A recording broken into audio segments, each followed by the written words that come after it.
Boa tarde. Muitos casais realizam o sonho de ter filhos por meio da adoção. Mas ainda tem muitas crianças e adolescentes que aguardam uma nova família. No Jornal da Justiça de hoje, você vai ver os números da adoção no Brasil e como a Justiça Gaúcha tem usado a tecnologia para formar novas famílias. E você vai ver também. Justiça de Roraima autoriza a operação para barrar esquema de fabricação ilegal de armas e munições no estado. Quarta turma do Superior Tribunal de Justiça decide que rol de procedimentos obrigatórios da Agência Nacional de Saúde não é meramente exemplificativo. O relator, ministro Luiz Felipe Salomão, destacou que considerar esse rol como exemplificativo representaria negar a própria existência do rol mínimo.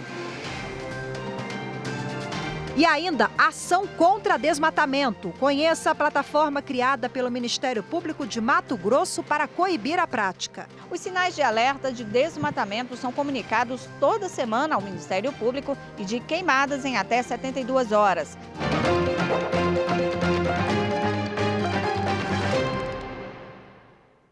A Justiça de Roraima autorizou a prisão e busca e apreensão para barrar a organização criminosa que seria responsável pela fabricação ilegal de armas e munições no estado. As investigações apontam que os principais suspeitos abasteciam com armas, garimpos e outras atividades ilegais da região. E ainda que operavam diretamente com a exploração ilegal de ouro em terras indígenas. Desde cedo, mais de 80 policiais federais cumprem 10 mandados de prisão preventiva e 20 de busca e apreensão nos estados do Amazonas e Roraima. Com a autorização da Justiça, o Ministério Público do Paraná e a Polícia Militar do Estado cumprem 29 mandados de prisão e 37 de busca e apreensão na capital e em outras cidades paranaenses. A operação desarticula uma organização criminosa envolvida com o tráfico de drogas na cidade industrial de Curitiba.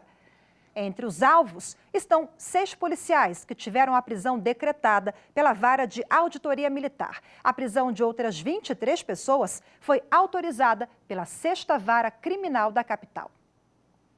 E nessa quinta-feira, o plenário do Supremo Tribunal Federal deu continuidade ao julgamento sobre a criminalização do não recolhimento do ICMS.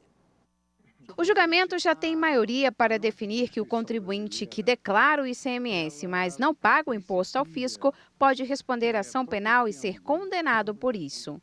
Os 6 ministros que votaram a favor de criminalizar a conduta alegam que a sonegação traz prejuízos para o país.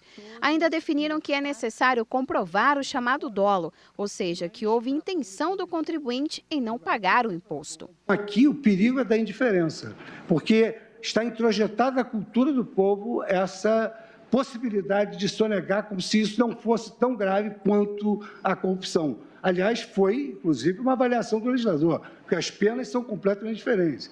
As penas para a corrupção de 2 a 12, as penas para a sonegação aqui de 6 meses a 1 ano. A cobrança do ICMS do consumidor final e a posterior omissão de recolhimento dos valores cobrados aos cofres públicos pelo sujeito passivo da obrigação tributária implica, efetivamente, no meu modo de entender, a apropriação de valores de terceiros.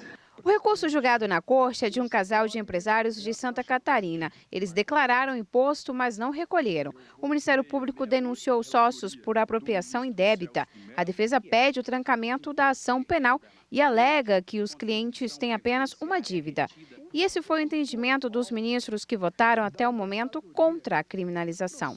Aqueles que já se submeteram a uma execução fiscal sabem o quanto este procedimento é um procedimento realmente expedito e de difícil defesa, tendo em conta esse instrumental muito eficaz que a Fazenda tem para cobrar os seus débitos. Não cabe, no caso, um discurso simplesmente moral a partir da sonegação. Não cabe, no caso, um discurso estatístico. O julgamento foi suspenso após o ministro Dias Toffoli pedir vista. Ele informou que trará o caso na sessão da quarta-feira da semana que vem. O Superior Tribunal de Justiça definiu o valor a ser pago de honorários advocatícios num caso envolvendo uma empresa em recuperação judicial. Vamos entender melhor agora na reportagem de Kátia Gomes. O caso teve início quando o Grupo Simbal entrou em recuperação judicial. A empresa apresentou uma lista de credores e entre eles estava a China Bank. O banco apresentou impugnação à relação de credores e pediu que o crédito no valor de R$ 3.900.000 fosse excluído dos efeitos da recuperação judicial. Com isso, a instituição financeira poderia receber esse valor mais rápido. Mas o Tribunal de Justiça do Paraná indeferiu a impugnação do China Bank, condenando o banco a pagar R$ 2.000 de honorários advocatícios para a parte vencedora da ação. O Grupo Simbal recorreu ao STJ, sustentando que o valor fixado a título de honorários sucumbenciais não é compatível com o valor da causa de quase 4 milhões. A terceira turma deu provimento ao recurso especial do Grupo Simbal e fixou os honorários advocatícios de sucumbência em 10% sobre o valor atualizado da causa. De acordo com o relator, ministro Marco Aurélio Belize, pelas regras do atual CPC, as hipóteses de aplicação do critério equitativo ficaram restritas àqueles casos em que seja inestimável ou irrisório o proveito econômico, ou ainda quando o valor da causa for muito baixo, desde que não seja possível o cálculo percentual sobre o valor da condenação, o proveito econômico obtido ou o valor atualizado da causa. O Tribunal Regional Federal da 4ª Região concedeu habeas corpus ao empresário Walter Faria, dono do Grupo Petrópolis. Ele estava preso preventivamente desde o dia 5 de agosto, por decisão da 13ª Vara Federal de Curitiba, no Paraná. Walter Faria é investigado por lavagem de dinheiro em um esquema de pagamento de propina da empreiteira Odebrecht. Com a decisão, o empresário terá que pagar fiança no valor de R$ 40 milhões e usar tornozeleira eletrônica. Ele também fica proibido de deixar o país sem autorização judicial. E no próximo bloco, no Rio Grande do Sul, aplicativo de celular é usado para ajudar no processo de adoção. Os detalhes, já já. Justiça, basicamente, é o exercício de direitos e deveres, em que o povo tem o acesso e é o momento que ele pode garantir ali um direito dele preservado pelas leis.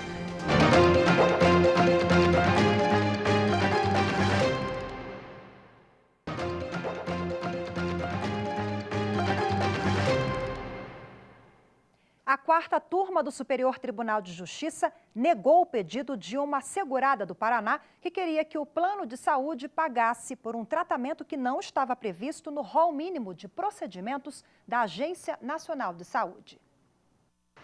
Os ministros da 4ª turma do STJ entenderam que o rol de procedimentos mínimos exigido pela Agência Nacional de Saúde Suplementar, a ANS, pela Resolução Normativa 428 de 2017, não é meramente exemplificativo e que se trata de um mínimo obrigatório para as operadoras de planos de saúde. O caso teve origem no Paraná, quando uma operadora não liberou a realização de um procedimento indicado pelo médico de uma segurada, e sim de um outro método previsto na resolução da ANS. A segurada recorreu ao STJ, alegando que o rol da ANS seria apenas uma referência básica e que o contrato não menciona a exclusão do procedimento desejado. O relator, ministro Luiz Felipe Salomão, destacou que considerar esse rol como exemplificativo representaria negar a própria existência do rol mínimo e negar também o acesso à saúde suplementar para uma maior parte da população. O ministro lembrou que a definição de procedimentos mínimos a serem oferecidos garante o acesso ao direito à saúde em preços acessíveis. Disse também que, ao contrariar os dispositivos legais que prevêem o plano básico de referência e a possibilidade de contratação de outras coberturas, restringe a livre concorrência e estabelece uma ampla, indiscriminada e completa cobertura a todos os planos e seguros de saúde. Assim, os ministros negaram o pedido da segurada e definiram que o rol da ANS não deve ser considerado exemplificativo. Já foi o tempo em que trocar fraldas de bebê era atividade exclusiva das mulheres. Cada vez mais os pais têm participado dos cuidados com os filhos. E por isso, uma nova lei do Distrito Federal exige que sejam implantados em fraldários em banheiros masculinos de estabelecimentos comerciais. E quem não cumprir as novas medidas pode ter que pagar multa.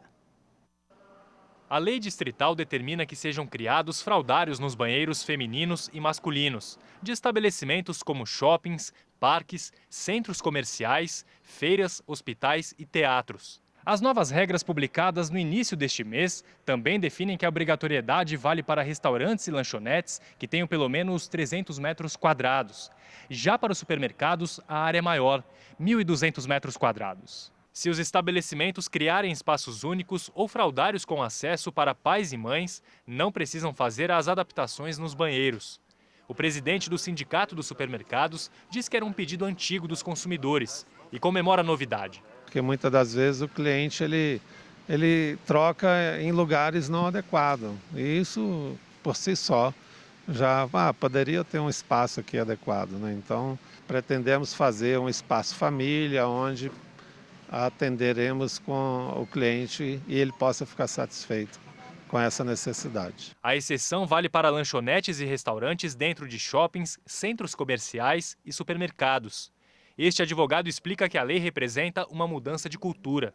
Antigamente essas atividades domésticas ficavam todas para as mulheres. E hoje em dia a sociedade já mudou esses costumes e esses hábitos e as tarefas são divididas. Existem homens, por exemplo, solteiros, que têm a guarda dos filhos e acabam se deparando com essas situações de não conseguir trocar a fralda do filho. Então, se a sociedade evoluiu, a legislação tem que acompanhar também, sem dúvida. O vigilante Marcos Aurélio da Silva acha que com a mudança fica mais fácil ajudar a esposa na hora das compras. Fazer feira e tal, enquanto ela está fazendo, a gente pode trocar, entendeu? Ajudar a esposa, isso é muito bom. Gostei da nova lei. E no Brasil, mais de 9.000 crianças e adolescentes estão na fila da adoção. A informação é do Conselho Nacional de Justiça. De acordo com o CNJ, 9.492 crianças e adolescentes fazem parte do Cadastro Nacional de Adoção. Desse total, 5.210 têm irmãos. O total de pretendentes cadastrados é de 45.993 pessoas. Apesar do número ser bem maior do que de crianças e adolescentes disponíveis, a conta não fecha, porque cerca de 20.000 pessoas preferem crianças de até 3 anos de idade e sem nenhuma deficiência física ou psicológica. Outras 12.000 aceitam crianças que têm entre 4 e 6 anos. E apenas cerca de 2.100 pessoas se interessam por crianças de até 9 anos. E entre 9 e 12 anos, o índice não chega a 1.000 interessados. A gente continua falando sobre adoção. Vamos ver agora como um aplicativo está ajudando crianças com mais de 8 anos a serem adotadas no Rio Grande do Sul. Até o momento, foram registradas 176 manifestações de interesse. Das 7 adoções concretizadas por meio do aplicativo, 2 foram de grupos de irmãos. 9 crianças estão em aproximação e 11 em guarda provisória. Os dados são da Coordenadoria da Infância e Juventude. Disponível nas versões Android e iOS, o aplicativo Adoção pode ser baixado nas lojas Google Play e Apple Store. Famílias habilitadas no Cadastro Nacional de Adoção podem conhecer detalhes das crianças e dos adolescentes contados por eles em vídeos.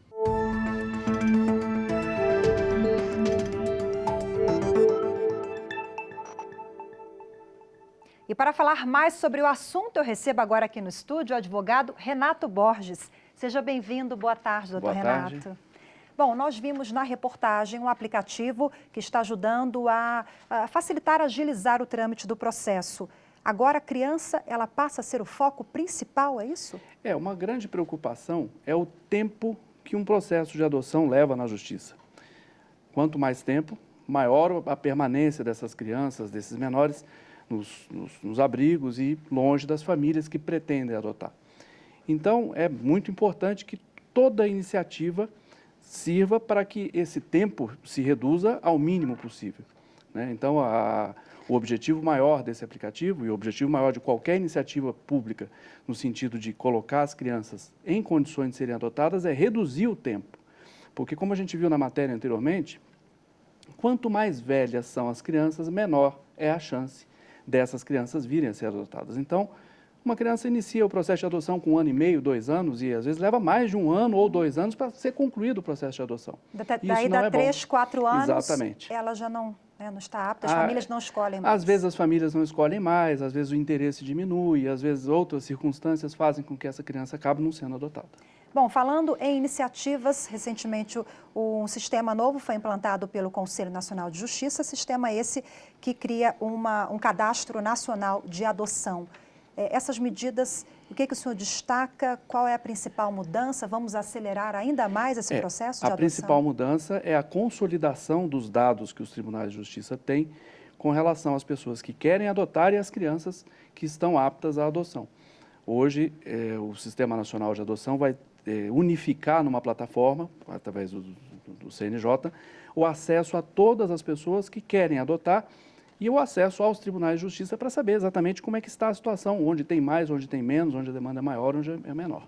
Bom, tivemos também uma alteração legislativa, uma lei de 2017, o que o senhor destaca? Com relação a isso, o ponto mais importante é que a mãe que pretende dar o seu filho à adoção, ela pode fazer isso voluntariamente, contando com todo o apoio do Estado. Ela precisa manifestar essa intenção perante a Justiça, aqui em Brasília, nas varas especializadas para isso, e nos estados, nas varas que cuidam de adoção, colocando a sua intenção de entregar essa criança para adoção. E isso não é crime. O crime é o abandono dessa criança. Agora, quando a mãe pretende colocar a criança em condições de ser adotada, ela deve manifestar isso e ela passa a ser acompanhada por equipes pedagógicas, equipes psicológicas, equipes destinadas exatamente a formar essa condição para que a mãe passe a criança a ser adotada e para que a criança também possa ser colocada numa família que consiga dar condições de dignidade para essa criança. Doutor Renato, nós falamos sobre o aplicativo de iniciativa do Mato Grosso, mas também é bom ressaltar que, independentemente de mecanismos criados para acelerar o processo, a sociedade também tem um papel importantíssimo nisso, a exigência dos pais, que infelizmente é grande, nós falamos agora há pouco, é todo um conjunto, né? É um conjunto de iniciativas. Nós temos um país continental, onde as nossas características são inúmeras. E ainda assim as crianças que querem, os pais que querem adotar, preferem crianças brancas, com menos de 3 anos. E isso coloca à margem da adoção uma grande parcela de crianças que, à medida que vai passando o tempo, essas crianças vão ficando cada vez mais distantes de terem uma família. Né? E não é só o abandono dos pais biológicos que leva essas crianças a estarem em condições de serem adotadas. Existem várias circunstâncias onde essas crianças são vítimas de violência doméstica e precisam ser retiradas dos seus lares, ou onde essas crianças são vítimas de algum tipo de abandono.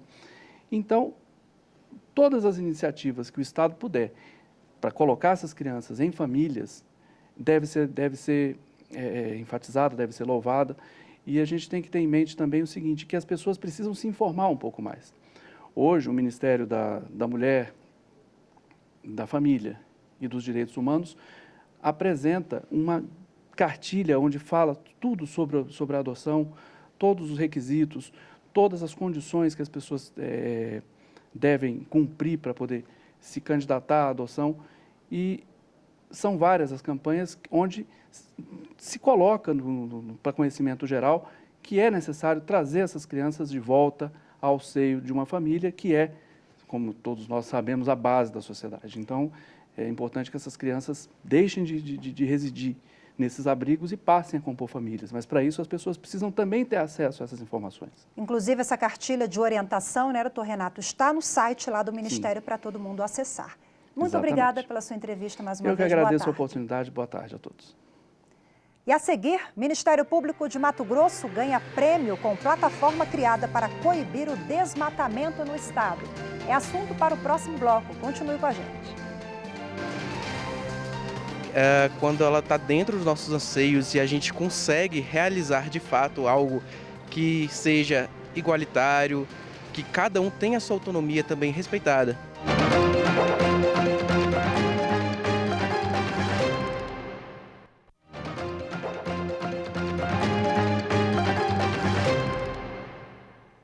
A segunda turma do Tribunal Superior do Trabalho condenou as lojas Renner a pagar em dobro as férias de uma gerente que teve o período interrompido por 3 dias. O Tribunal Regional do Trabalho da 4ª Região havia restringido o direito ao pagamento em dobro apenas aos 3 dias em que a gerente das lojas Renner havia trabalhado. O TRT aceitou os argumentos da empresa de que, exceto durante esses 3 dias, o restante das férias teria sido gozado dentro do período aquisitivo. O caso chegou ao TST. Para a relatora na segunda turma, ministra Adelaide Miranda Arantes, a ocorrência de trabalho, ainda que em alguns dias durante as férias, acarreta a obrigação de pagar todo o período em dobro e não apenas os dias de interrupção, conforme estabelece o artigo 137 da CLT. A ministra observou ainda que o trabalho durante as férias frustra a finalidade do benefício. O Tribunal Regional do Trabalho na Bahia realizou o Dia do Cidadão. O evento procura dar um atendimento personalizado a quem move ação na Justiça Trabalhista. Um dia destinado a tirar dúvidas e entender o trajeto do processo na Justiça do Trabalho. Assim, é o Dia do Cidadão realizado pelo TRT5. Seu Eduardo chegou aqui cedinho e ele foi o primeiro a ser atendido nesta edição do Dia do Cidadão. Como foi o atendimento, seu Eduardo? Muito bom, muito bom. E é uma forma, esse é um canal muito bom para que o reclamante, as pessoas que têm processo, possam falar direto com a presidente. O projeto funciona como uma ponte entre a administração, as varas do trabalho e a sociedade. Nosso principal cliente é o cidadão, a gente existe para servir a eles. Então, esse Dia do Cidadão, ele traz muito mais recompensa para nós do tribunal, para a direção, a presidência, o desembargador Alcino que está aqui. Eu tenho certeza do que do próprio jurisdicionado. Atende a gente da maneira que atendeu aqui, a gente já volta para casa com alívio. Sabe que ela não pode, a pessoa não pode mudar as coisas, o ritmo das coisas, mas de qualquer maneira a gente está satisfeito porque recebeu informação. Esclarecimento, uma palavra menos técnica, uma palavra, uma explicação mais fácil de entender, inclusive da dificuldade do judiciário, a demora. Os participantes também foram orientados a baixar o aplicativo da Justiça do Trabalho Eletrônica, o JTE. Vou chegando aqui, já peguei o aplicativo, já baixei o aplicativo, o servidor aqui, ele me explicou tudo direitinho, acerca como eu posso ter conhecimento dos andamentos do meu processo, e lá me dá todos os trâmites, do 1º grau até o 2º grau, acerca de embargos, sentença, tudo isso aí eu tenho acesso no aplicativo. O ministro Celso de Mello, do Supremo Tribunal Federal, negou liminar contra a lei gaúcha que proíbe pesca de arrasto no litoral do Rio Grande do Sul. A liminar foi pedida pelo Partido Liberal numa ação direta de inconstitucionalidade. A pesca de arrasto é considerada predatória e, segundo o ministro, um estudo científico mostra que a prática pode provocar a morte de 22 espécies ameaçadas de extinção no litoral gaúcho. O programa do Ministério Público do Mato Grosso é premiado por plataforma que ajuda a combater o desmatamento na região. O programa, idealizado pela Promotoria de Justiça de Itiquira, tem o objetivo de identificar o desmatamento ilegal e notificar os donos das áreas para interromper a destruição da mata. O Ministério Público de Mato Grosso recebe o alerta do desmatamento por equipamentos que monitoram a região por satélite. As imagens servem de provas em processos judiciais.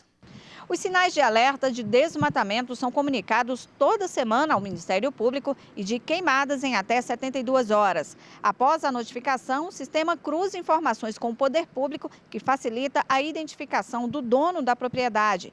faz uma triagem na região e o que for considerado ilegal é encaminhado para a Promotoria de Justiça. Os proprietários notificados fazem acordo com o Ministério Público. Depois que nós iniciamos esse trabalho, houve uma queda considerável do número bruto de alertas e agora, com os dados do PRODES recentemente divulgados, nós esperamos ter um estudo mais acurado para saber qual que foi o percentual de redução do desmatamento.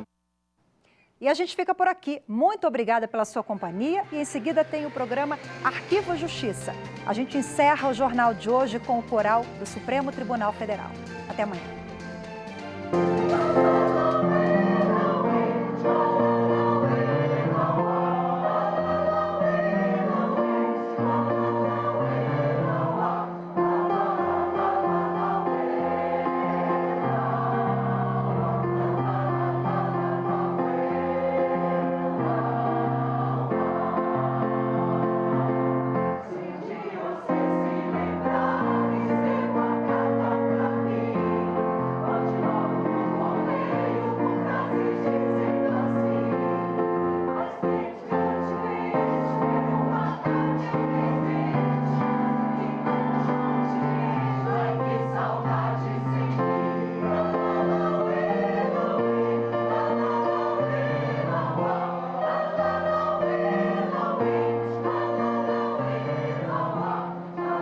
Thank you.